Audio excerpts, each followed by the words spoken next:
Hey guys, let's get more news about Lakers, but first, don't forget to subscribe and leave your like. Realistic trade idea sends two Nets players to Lakers. A proposed trade scenario involving the Los Angeles Lakers and Brooklyn Nets could address critical issues for both franchises while sparking intrigue among NBA fans. Greg Swartz of Bleacher Report recently suggested a trade that would send D'Angelo Russell, Jalen Hood-Schifino, Cam Reddish, Christian Wood, and a top-5 protected 2029 first-round pick to the Nets in exchange for Dorian Finney-Smith and Dennis Schroeder. The deal balances salaries and appears to benefit both teams based on their respective goals this season. Los Angeles Lakers receive Dorian Finney-Smith, $14,924,167, Dennis Schroeder, $13,025,250, Brooklyn Nets receive D'Angelo Russell, $18,692,307, Jalen Hood-Schifino, $3,879,830, Cam Reddish, $2,463,946, Christian Wood, $3,036,040, 2029 first-round pick, top-5 protected. At the heart of this trade idea is the Lakers' need for improved defense. The team currently ranks 26th in defensive rating, a glaring weakness for a squad looking to contend in the competitive Western Conference. Acquiring Dorian Finney-Smith and Dennis Schroeder would provide much-needed defensive stability and veteran leadership.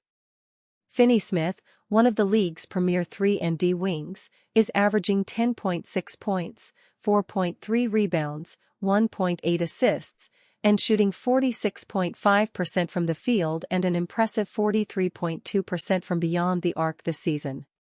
His ability to guard multiple positions would ease the defensive burden on LeBron James and Anthony Davis, allowing them to conserve energy for critical moments. Finney-Smith's floor spacing also complements the Lakers' stars, making him a seamless fit in the starting lineup or as a key rotational piece. Schroeder, meanwhile, brings familiarity and playmaking to the Lakers. Having previously played alongside James and Davis, the German guard understands the team's dynamics. Schroeder's current averages of 18.6 points, 3.0 rebounds, and 6.5 assists, shooting 44.8% from the field and 38.5% from three-point range with the Nets, underscore his ability to lead an offense, a skill the Lakers have missed in close games. His experience and clutch scoring could be invaluable, especially given Gabe Vincent's struggles this season. For the Brooklyn Nets, this trade aligns with their rebuilding efforts. By acquiring Jalen Hood-Schifino, the number 17 overall pick in 2023, and a top-5 protected 2029 first-round pick, the Nets add young assets to their roster. Hood-Schifino, a promising guard, could develop into a core player for Brooklyn, while the future pick gives the team flexibility in upcoming drafts. D'Angelo Russell's return to Brooklyn offers the Nets an opportunity to rehabilitate his value. Once an all-star with the Nets, Russell could serve as a bridge for the team's younger players while contributing offensively. Christian would add scoring punch and versatility in the frontcourt, and Cam Reddish provides potential as a two-way wing if given a consistent role. The trade is a win-win scenario for both franchises. The Lakers improve their defense and add reliable veteran contributors, addressing their immediate needs for contention. Meanwhile, the Nets acquire assets to aid their long-term rebuilding strategy while maintaining some competitiveness in the short term. For the Lakers, this deal could be pivotal in maximizing LeBron James' championship window. Finney-Smith and Schroeder directly address critical weaknesses in the roster, boosting their playoff potential. For the Nets, the focus shifts to development and future flexibility, a logical step for a team transitioning from the Kevin Durant-Kyrie Irving era. As constructed, this trade idea seems to offer both teams a clear path toward their respective goals. Peculiar stat shows former Lakers coach Darvin Ham stands alone in NBA Cup history. Nobody is better than Darvin Ham in the NBA Cup. Ham, now a top assistant coach on Doc Rivers' Milwaukee Bucks staff, won the NBA's inaugural in-season tournament in 2023 as the Los Angeles Lakers head coach. Ham's Lakers cruised through group play as an undefeated 4-0, then won 3 straight in the knockout stage to take home the NBA's first in-season tournament title. This year, the in-season tournament rebranded as the Emirates NBA Cup. The Bucks ran through East Group B, defeating the Detroit Pistons in their final game of the group stage to advance to 4-0 and on to the knockout round.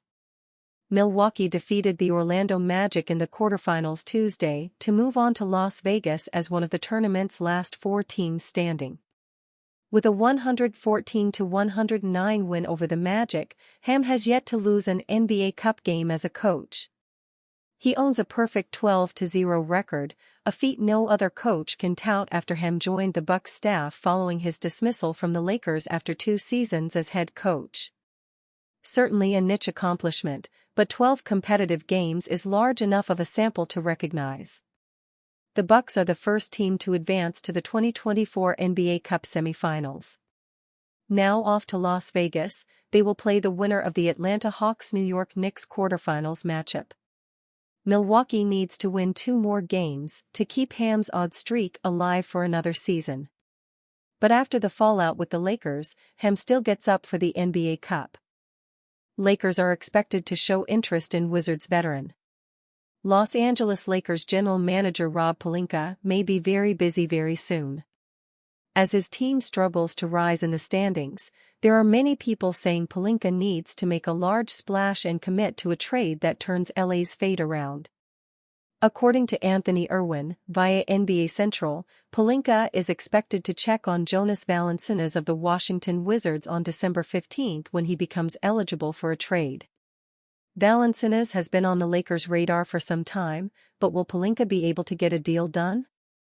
Irwin says the Wizards will listen to the Lakers, but the deciding factor will be if Pelinka and his team are willing to give up what Washington wants. They may decide to accept an offer from the Lakers, or the Wizards could decide to sit and wait and see if something better comes along for Valanciunas when the trade deadline approaches in February. On paper, Valanciunas looks like a perfect fit for the Lakers. He is averaging 12.6 points and 8.1 rebounds per game so far in 2024-25 and could be a huge help for the Lakers' lacking frontcourt. The team has been bothered by injuries to their big men since the start of the season, and Valanciunas could fill a very problematic hole. However, Washington knows this, and they have the advantage of being a weak team with no rush. They can sit and wait for the perfect deal in return for Valanciunas, and they won't rush into anything unless it really sounds good to them. The Lakers might want Valanciunas, but do they want him enough to convince the Wizards to let him go? And you fan? What do you think of the situation of Jonas Valanciunas? Leave your opinion in the comments.